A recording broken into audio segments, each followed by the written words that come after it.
I want to, but I don't want to. The Apostle Paul lived an amazing life. My life certainly does not come up to his level of commitment or boldness, but there is one area where I resonate with Paul. You probably remember the passage in Romans where Paul is talking about sin and the internal battle that goes on. I don't really understand myself, for I want to do what is right, he said, but I don't do it. Instead, I do what I hate. That's from Romans 7:15.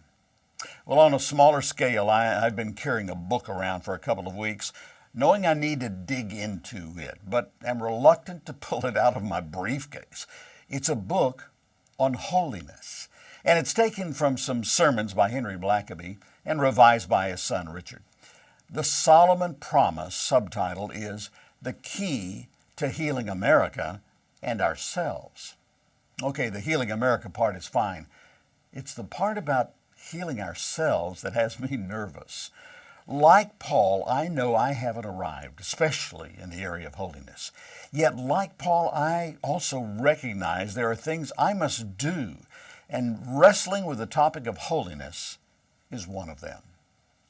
The opening comments hit hard. They deal with the loss of fear of God. When good Christians ignore God's truth, it's an indication they've lost the fear of God. We could talk all day about what the fear of God is, but the issue is less about what God might do to me if I ignore His commands, and more that He would allow me to just go my way. My good friend, Dr. O.S. Hawkins, says he's less concerned about the Lord's hand coming down on him as he is God withdrawing His hand from him. Living without God and being allowed to go our own way. It's a dangerous place to be. Blackaby says it this way: we are closer to either revival or judgment than we have ever been. There's no alternative between the two. And then Blackaby explains further why our move toward holiness is so critical. As go the people of God, he says, so goes the redemption of the world. The Solomon Promise goes on to talk about revival of the people of God. It references Isaiah 35 as the prophet writes of a highway of holiness, a path to move us toward what the Lord has commanded us to be. Throughout the book of Leviticus, God speaks of this. You shall be holy, for I, the Lord your God, am holy. Peter picks it up and repeats that in his letter to the persecuted believers in Asia Minor.